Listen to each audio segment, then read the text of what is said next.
Hello and a warm welcome to the program, everyone. I'm Joke Rogers. Happy International Women's Day. We begin in Europe today, where tractors are back on the streets as a means of protest by farmers. Dozens of farmers and tractors blocked motorways in both directions in Magala province in Spain. They're protesting against uncontrolled imports into the Spanish market, as well as European Union green policies they claim are destroying the sector. According to the protesters, products from other countries are imported to Spain without proper oversight, driving down local prices. Officials say the next protest is scheduled for March 13th and will be held in front of the government sub-delegation in Malaga.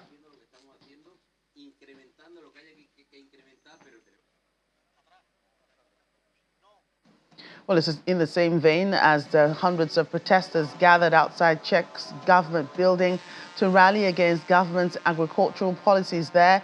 Farmers inundated the streets of Czech's capital, Prague, with a convoy of tractors. Demonstrators waved flags, banners and placards reading, "We want a level playing field and agriculture doesn't care." Venting their anger, large piles of manure were also thrown on the ground right in front of the government building. Tractor protests and blockades of major highways have been seen across Europe in recent months, with thousands of farmers taking part across France, Germany, Belgium, Spain, Italy and Greece, among other countries in Europe.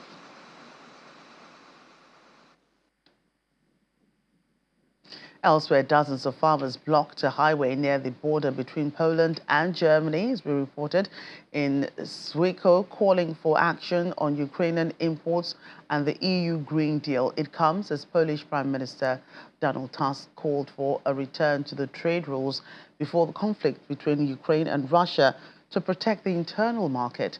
On Monday, Ukrainian President Volodymyr Zelensky demanded a solution to the Polish farmers' border crisis, saying it had gone beyond both economic and morality long ago. Tensions between Ukraine and Warsaw has spiraled this year as Polish farmers protested over cheap Ukrainian imports, obstructing highways and checkpoint gates on the border, and even deliberately spilling grain.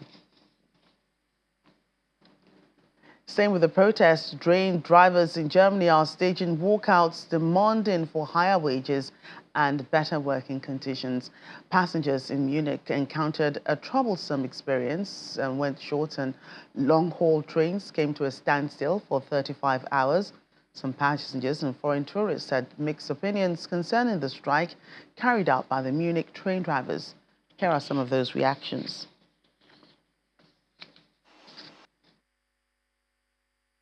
Yeah, from where I come from, the public transportation system isn't as well refined as it is here.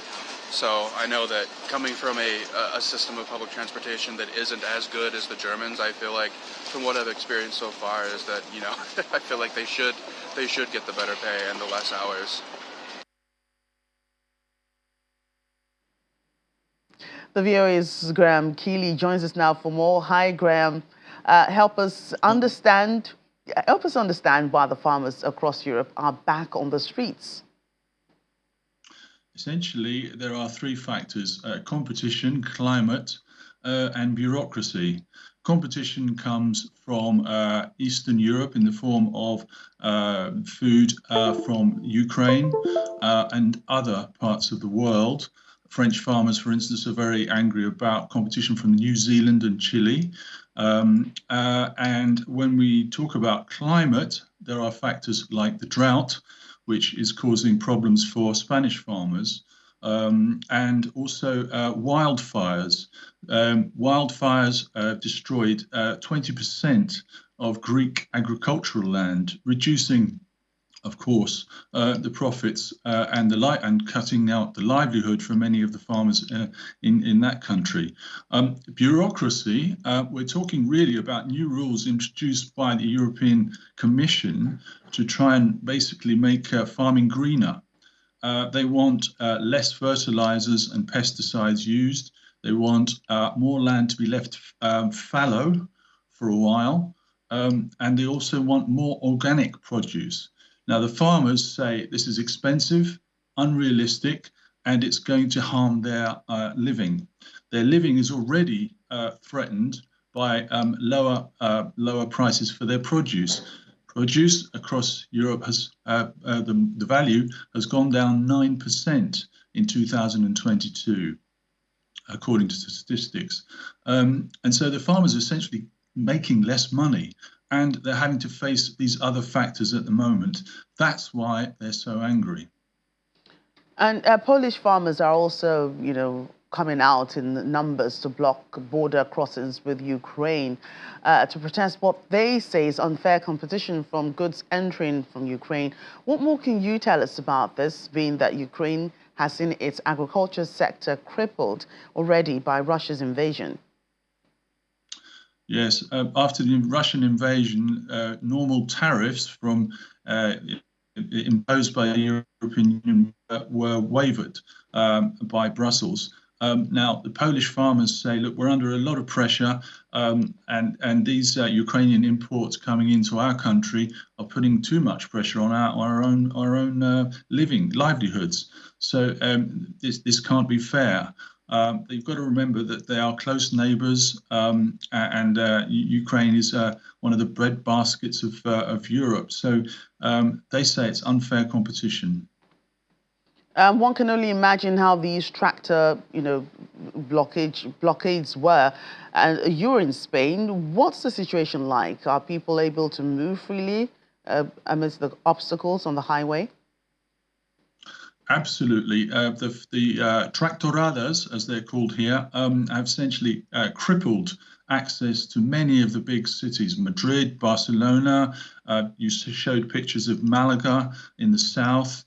And yesterday there was a demonstration in Navarre in the north, where the farmers were barricading or essentially assaulting the local government buildings.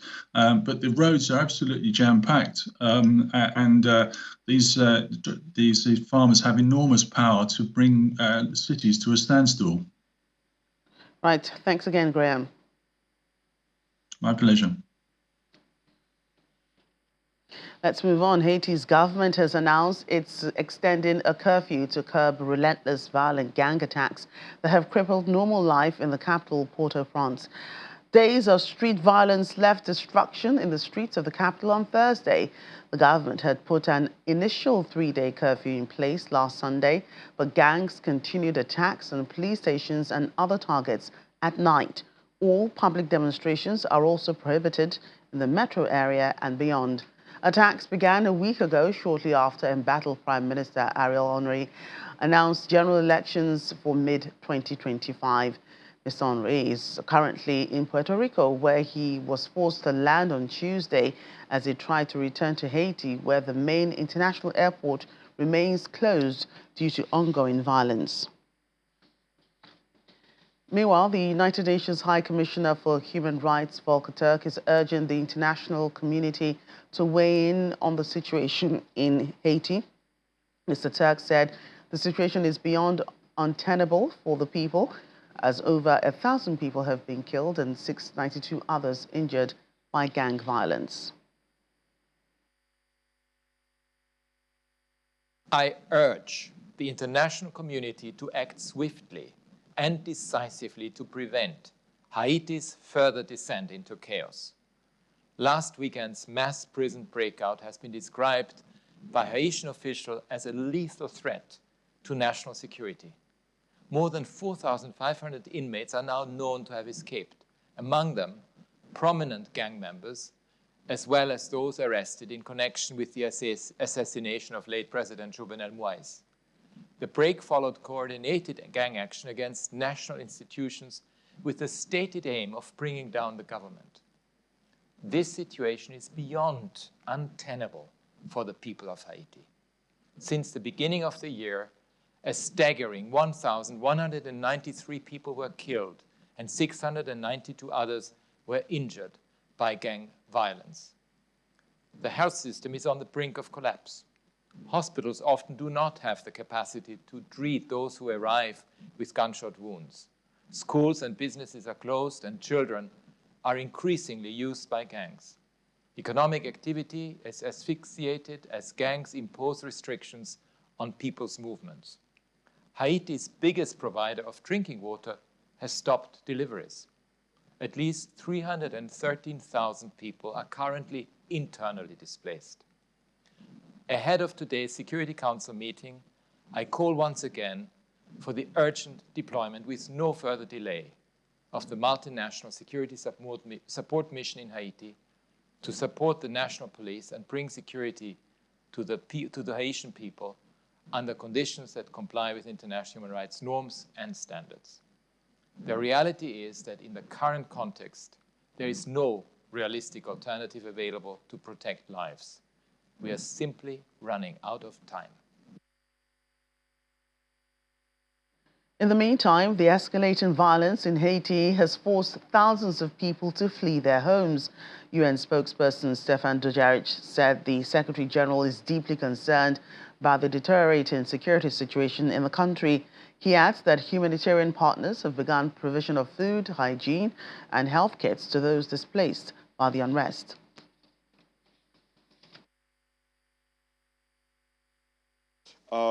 Turning to Haiti, the Office for the Coordination of Humanitarian Affairs report that the escalation of violence in several neighborhoods in the capital Port-au-Prince has led to some 1,500 people being forced to flee their homes. Most of these people had already been displaced previously. Despite the security constraints, our humanitarian partners on the ground have begun to respond to these new displacements by providing food, hygiene, and health kits, mattresses, blankets, and sheets, as well as lamps.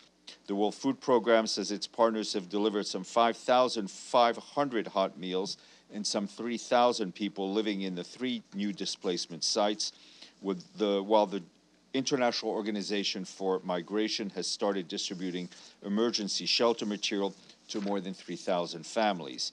The humanitarian community in Haiti calls on all sides to put an immediate stop to the violence, to allow safe access to the people in need, and respect human rights and humanitarian norms and standards. As a reminder, 5.5 million people, that's nearly half of Haiti's population, need humanitarian assistance. This year's $674 million humanitarian appeal for Haiti is just 2.5% funded. That means it has received only $17 million. The Secretary General is, of course, deeply concerned about the rapidly deteriorating security situation in Haiti and its impact on Haitian civilians. He calls for an urgent action, particularly in providing financial support for the multinational security support mission, which, as a reminder, is not a UN peacekeeping force. This force will need to address the pressing security requirements of the Haitian people and prevent the country from plunging into further chaos. He also calls on the government of Haiti and other political actors to swiftly agree to the necessary steps to advance the political process towards the restoration of democratic institutions through the holding of elections. Well, Kenya is one of the countries pledging support for Haiti in light of the gang violence. And joining us now is Kenyan journalist Cyrus Mbati.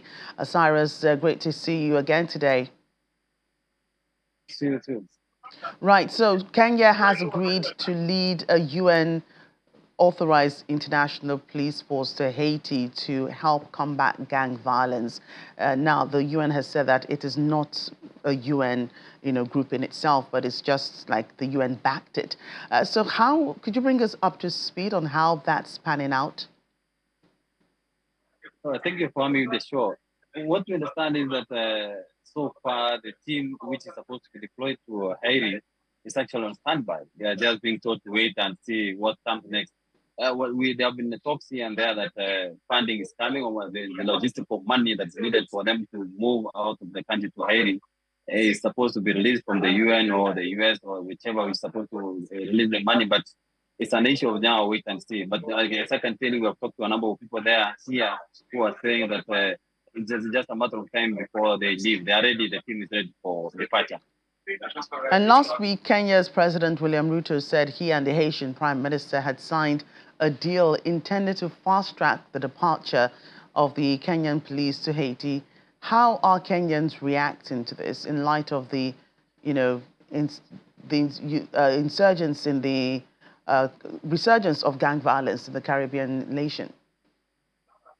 Well, every day now, the Haiti issue has become a topical issue in Kenya because they know their policemen are going to be deployed there.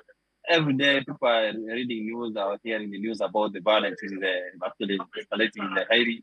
So there's a divided opinion among the officers themselves who are supposed to deploy there. They are determined to go there because of the benefits, profit which they are going to get, and the experience, exposure, all that. But then some human rights organization here and there also they are saying no, it was wrong for Kenya to take that move of kind of signing the agreement with the Haiti. There's an issue now waiting to see what happens next because the policemen who are supposed to go to there, they're saying they have enough experience to be able to contain the violence there. They're just saying these are just gang members who are kind of turning the entire place to be chaotic, and they are determined to go there. And the Kenya High Court in January blocked the deployment of Kenyan police officers to Haiti, ruling it was unconstitutional. Kenyan officials have also planned to launch a new court challenge against the deployment. Many wonder why they seem to be divided about this move. Well, you see, there was a misunderstanding actually among those parties involved because the judge said that for the process to take off, the Haitian government needed to kind of make an appeal, which Prime Minister Ari Henry did. And then when he came here, now he came to sign the agreement. There was that issue of reciprocal kind of agreement. Haiti needed to make an appeal that they need police officers there for Kenya to be able to relocate in a way. And that's what Kenya has done. They have signed the agreement. It's just an issue of legal or misunderstanding here and there, but the lawyers who have talked who are for the government, they are saying that within the legal kind of framework to allow the process to go on. That's why even those parties who are opposed earlier on, they are now relaxed, kind of they can't start launching again another legal process to stop the protest. And human rights watchdogs have pointed out that Kenyan police have a history of using sometimes lethal force against civilians. I mean, we've seen deadly clashes between Kenyan police and protesters in recent past concerning elections and some other issues, the price of goods and all those things, and that they pose unacceptable risk in Haiti. Are the fears founded? Could there be bad blood between Kenyan police and Haiti gangs as well? Well, it's the issues they raised are valid, they are true. But then when you talk to the bosses who are in charge of this officer, they are saying that their main training was on human rights because these officers before they are set for deployment, they are undergoing training here and there. So the argument they have had is that the team which is going to be sent there to be sent to Haiti, they have kind of been trained on human rights issue, law, and all those things pertaining on how to handle the gangs. And even the team which was sent to the UN to argue the case, it was the basis of kind of they were going to argue that human rights issues are being addressed because of the history Kenyan police have had. But then they are saying that they can't do that in a foreign country. The team which has been chosen, they are arguing that they're kind of trained and they are ready for the mission. The issue of human rights have been covered so far. Right, Cyrus, thank you for your time today. Thank you so much for having me on the show.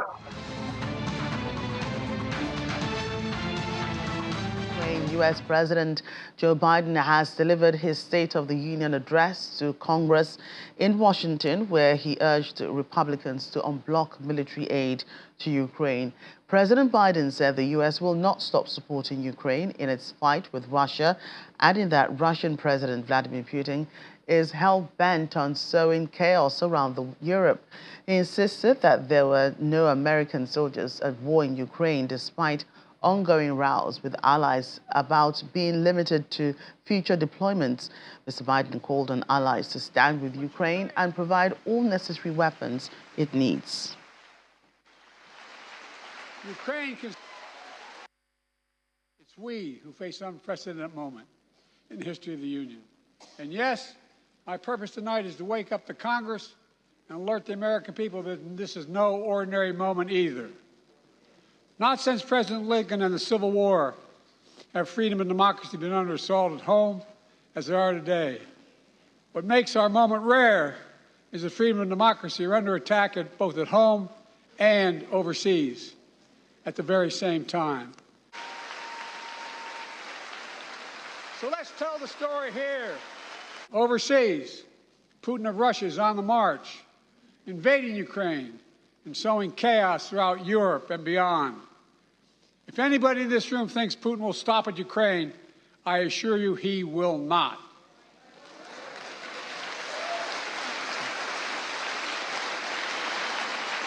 Ukraine can stop Putin if we stand with Ukraine and provide the weapons that it needs to defend itself.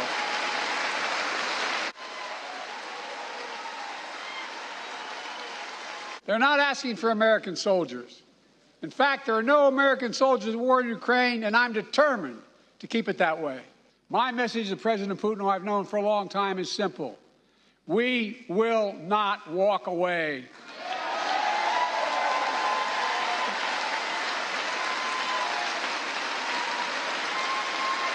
We will not bow down.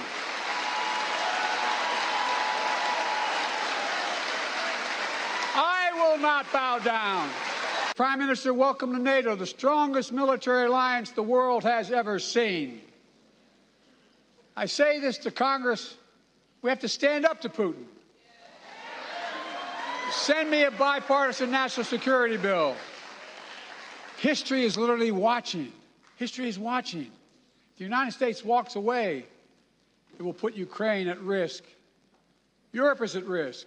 The free world will be at risk, emboldening others to do what they wish to do us harm. Well, congratulations are in order for Sweden as it has officially become the 32nd member of the North Atlantic Treaty Organization, NATO, after it completed its accession process in Washington. Swedish Prime Minister Ulf Kristersson said, who was speaking at a press conference alongside U.S. Secretary of State Antony Blinken, said unity and solidarity will be Sweden's guiding lights. The handover of documents took place at a ceremony 2 years after Sweden applied to join the military alliance following Russia's full-scale invasion of Ukraine. Things come to those who wait. No better example. But with receipt of this instrument of accession, let me be the very first to welcome Sweden as a party to the Washington Treaty and the 32nd member of the North Atlantic Treaty Organization. This has been a little bit of a road, but I think we've known from day one that we would be here today, and now we are. This is a historic moment for Sweden. It's historic for our alliance. It's historic for the transatlantic relationship. Our NATO alliance, our defensive alliance, is now stronger and larger than it's ever been.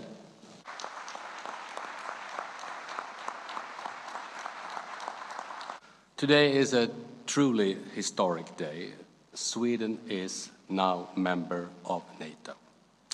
We are deeply grateful for the overwhelming bipartisan congressional support for Sweden's accession and for the strong leadership from the US administration leading the way on ratification and security assurances. I would personally like to thank both President Biden and you, Secretary Blinken, for your invaluable efforts and personal commitments during the accession process. I would also like to thank all NATO allies who have supported our accession and welcoming Sweden as a 32nd member of the alliance. We are humble, but we are also proud. We will live up to high expectations from all NATO allies. United we stand. In another development, the Democratic Republic of Congo government is denying reports that it has signed a military cooperation agreement with Russia. The denial from the State Ministry of Communication and Media is a reaction to an article published by Russian state-owned news agency TASS on Tuesday, which said that Russia's government had approved a draft military cooperation agreement with DR Congo. TASS, citing the government document, reported that the agreement entails joint drills and exercises, military training, and visits by warships and warplanes at an invitation or request. DR Congo says the draft agreement in question was initiated by the two countries in 1999, but is yet to be signed. And under its current conditions, the DRC is not considering a bilateral discussion between the two parties for implementation. Russia has been boosting its military deals with African countries as it seeks to extend its political influence on the continent.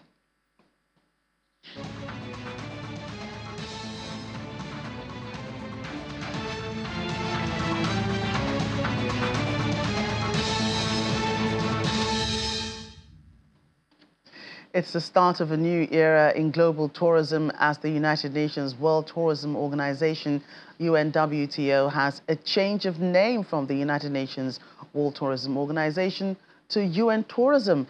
The new name and brand reaffirms its status as a UN specialized agency for tourism, the global leader for tourism development, but also as an agency driving social economic change by placing people and the planet in the center stage. According to its Secretary General, UN Tourism is leading the way forward in growing investments in the tourism sector, serving as the bridge between investors and destinations. As women across the world mark International Women's Day, UN Tourism has issued an urgent call to invest in women and accelerate progress towards gender equality across the sector. Let's bring in Natala Bayona, Executive Director, UN Tourism, who joins us from Madrid. A pleasure having you on the program. A happy International Women's Day. Happy International Women's Day to you as an anchor and giving me all the information to our Africans that are in my heart. And happy Women's Day to all the women in the beautiful Africa. Thank you. So the UNWTO, as it was formerly called, recently changed its name to UN Tourism. Why the name change at all?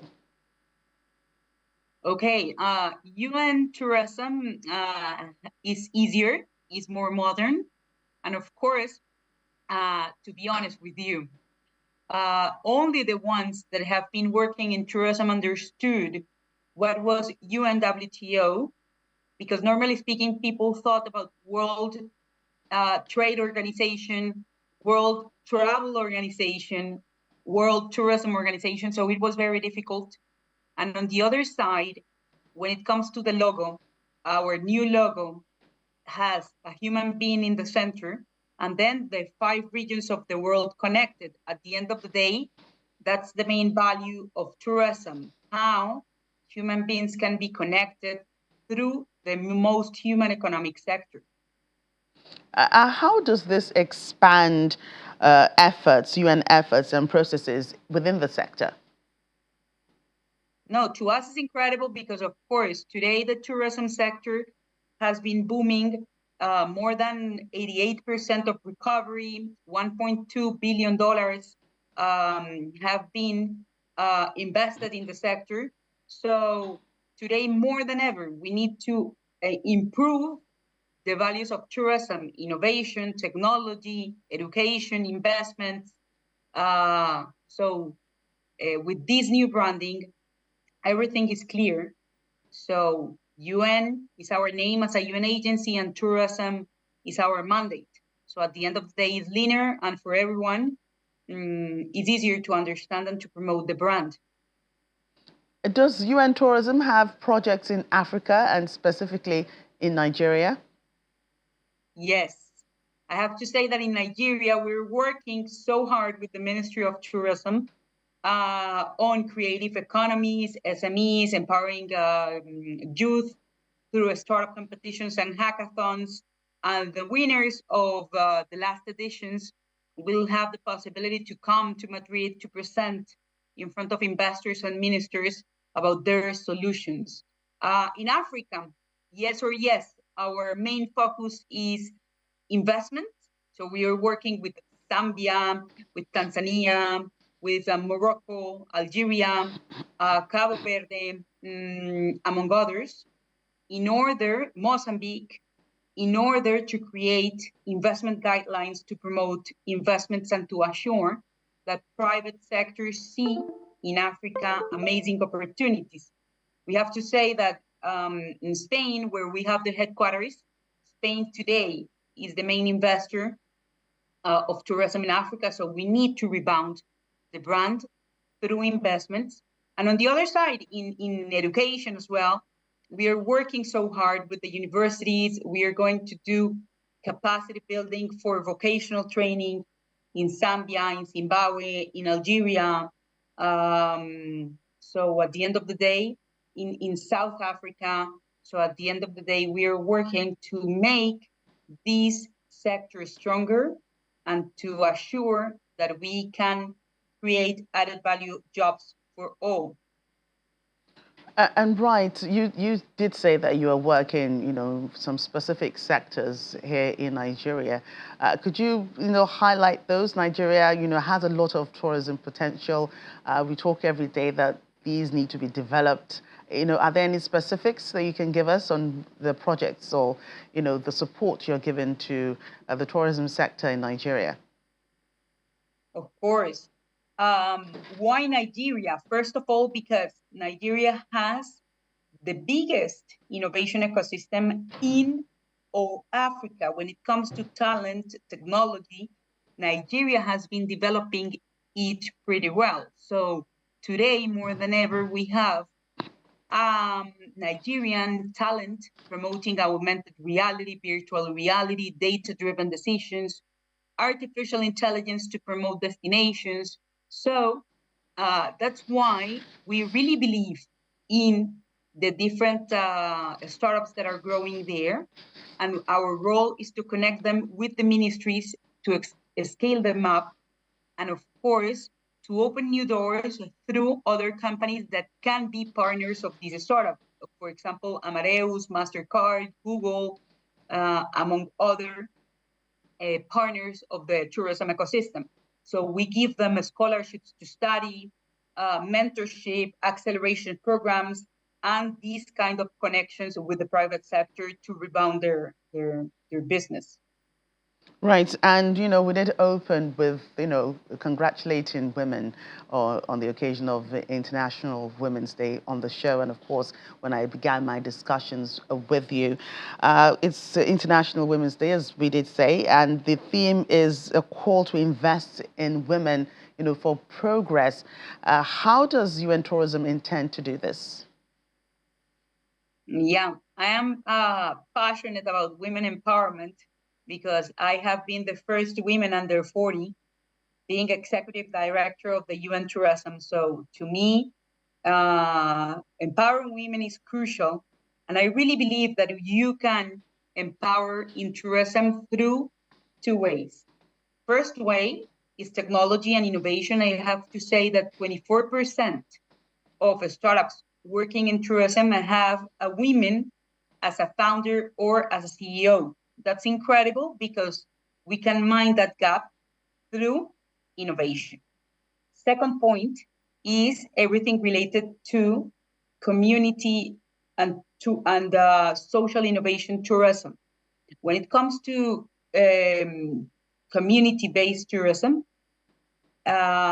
most of the times women are the ones leading and organizing the communities, the handicrafts, in order to preserve heritage and to promote better stories, unique stories. So we need to take into account these two advantages, one a traditional and a technological one, and really empower and work with the governments in order to create programs to help to give capacity building, to empower women, and to help them to create their own ventures, to create a new way of living through an SME, through a startup, or through their leadership in rural development. Executive Director, UN Tourism, Natalia Bayona, thank you so much for, coming up on the show today. Thanks to you and to all the Nigerians that are listening to me. Let's work together. Let's work hard to make that all our kids, our women teenagers, see tourism as an interesting sector, to lead by example, and to put Nigeria as a regional hub for tourism. Thank you so much. Thank you too. Well, women around the world are celebrating International Women's Day, held annually on the 8th of March. It's a day set aside to bring to the fore issues and challenges surrounding the female gender. The day acknowledges the social, economic, cultural, and political achievements of women and also marks a call to action for accelerating gender parity. Not only does it celebrate the achievements and progress women have made, but it also highlights the ongoing struggles for equality and the need for continued advocacy and action worldwide. The United Nations has designated the year 2024's theme as Invest in Women, Accelerate Progress, with a focus on addressing economic disempowerment, while the campaign theme for this year is #Inspire Inclusion.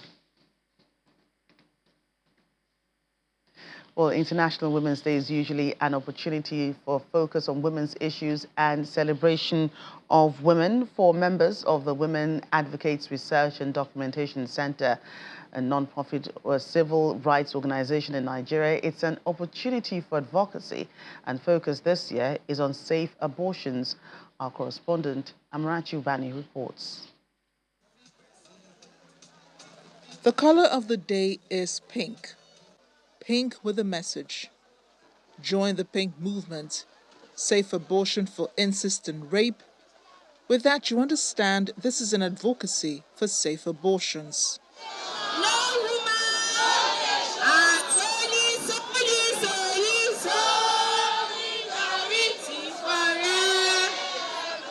From the Ward C office near Ikeja Underbridge in Lagos, the movement grows. The women sing solidarity songs and chant slogans until they reach their destination, the Lagos Airport Hotel.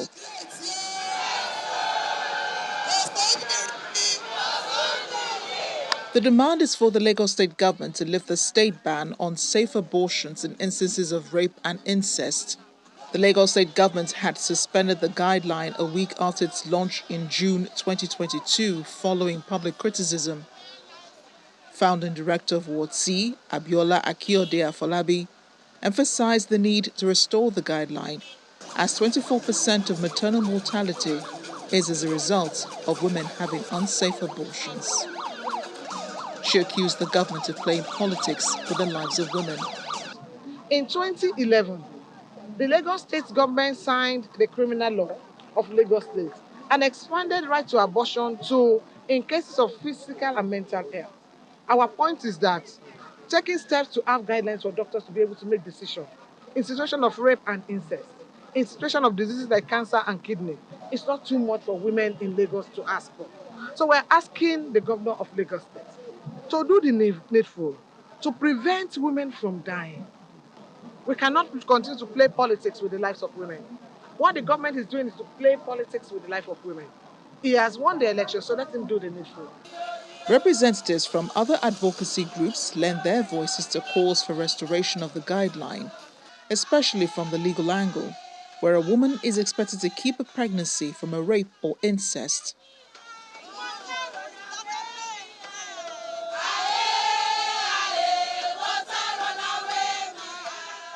The young girl who is defiled or the woman who is raped is expected to keep the pregnancy.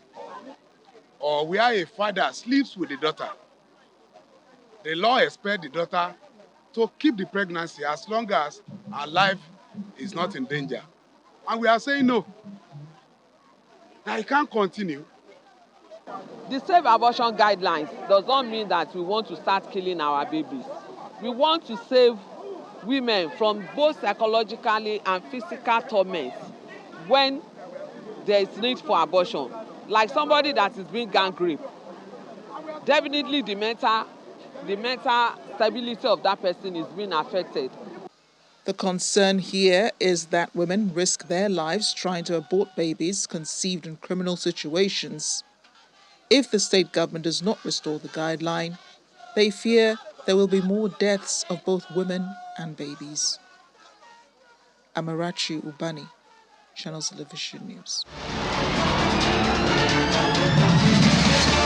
We're now in the Middle East, where Jordan and the United States have conducted joint humanitarian aid airdrops into Gaza. Footage shows several aircraft dropping parachuted packages over the coastline while locals can be seen watching them landing on the beaches. A statement by the U.S. Central Command says the deliveries included 38,000 meals and were conducted using a C-130 aircraft. The UAE and Egypt have also flown humanitarian airdrop missions over the past week. It comes amid a severe food crisis in the besieged enclave. Spain has announced a pledge of 20 million euros to the United Nations Relief and Works Agency for Palestine refugees to support its humanitarian operation in Gaza. Spanish Foreign Minister José Alvarez made the disclosure during a press conference with UNRWA's Commissioner General Felipe Lazzarini in Madrid.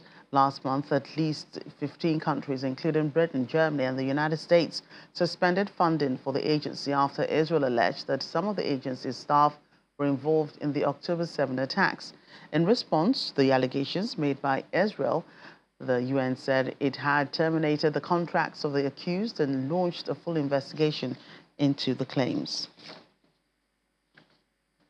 In the meantime, the United Nations is emphasizing the need to re-energize the private sector so commercial goods can flow to meet the needs of civilians in Gaza. Speaking at the UN headquarters in New York, Senior Humanitarian and Reconstruction Coordinator for Gaza, Sigrid Kaag, noted that the importance of the diversification of the supply routes via land and air is rather important now.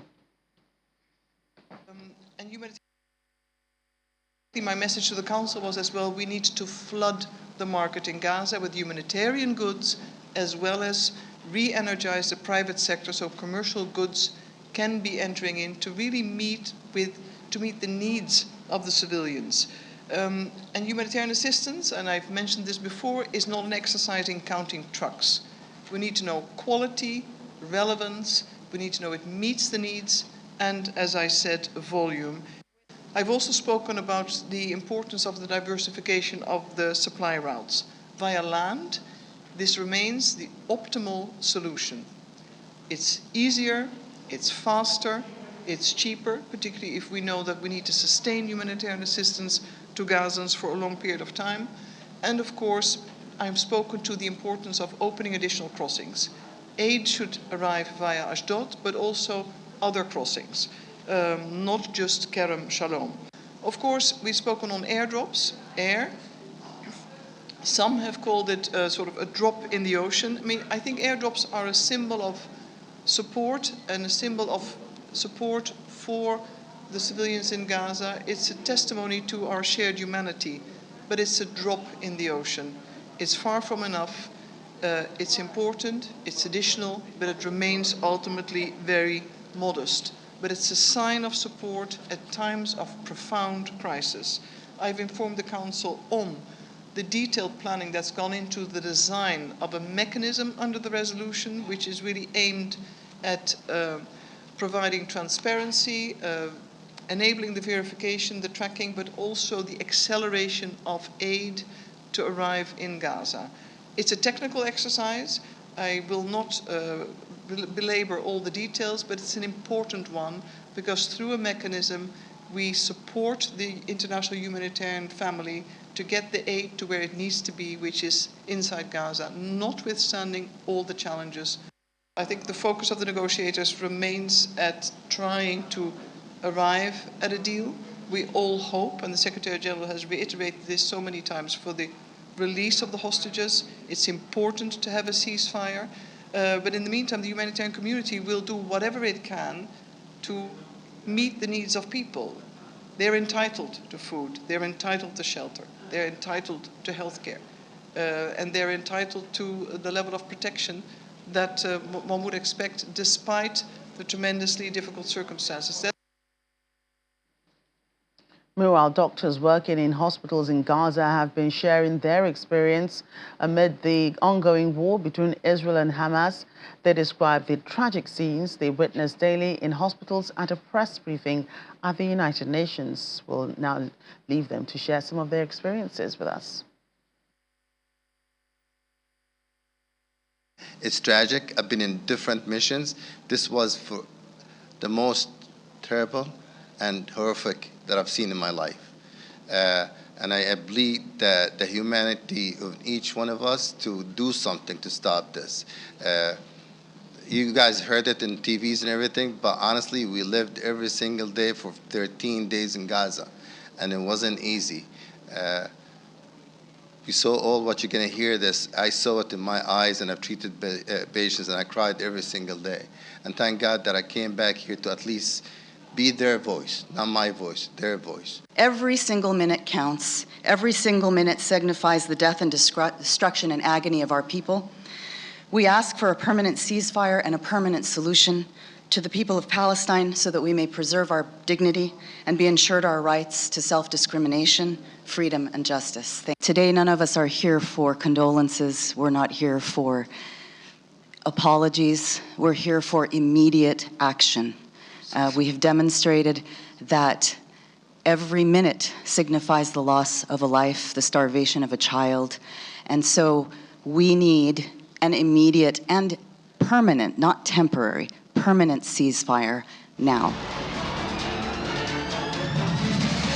Program call it a first-class experience as the retired aircraft has been transformed into a luxury villa resort sitting pretty on top the Nyang Yang cliff in Indonesia's Bali Island.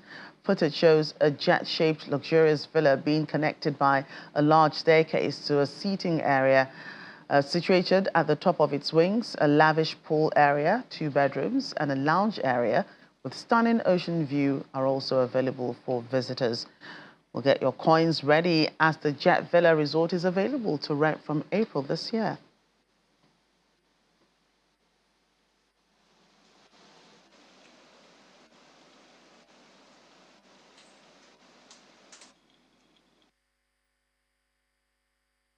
So the idea of the jet came from Felix. He had a dream that this would be the most amazing location for a private jet to be located, this dream about a villa. So he actually found the plane in Pandawa, originally, which is probably only about 15-20 minutes from here. It was originally cited to be a restaurant in Pandawa, but that didn't come to fruition, so Felix made a negotiation to purchase the jet. In order to get the jet up here to this location, because you'll see shortly, we are literally 150 metres above sea level here. So I'm looking out directly over the beach in this most spectacular location. So to get the plane or to get the jet up here, they had to take the whole thing apart. And so inside the fuselage here, the wings were taken apart, the tail was taken apart, and everything was put inside. The plane was put into sections and put on the back of a truck and then moved here to Nyang. The jet itself is actually engineered into the ground, so there's no movement, it's not going to take off. So there's structural engineering that pins the jet into the cliff, so into the rock face here. Well, what an experience that will be. That's it on the program today. Thank you for watching. I'm Jock Eric Rogers again. Happy International Women's Day.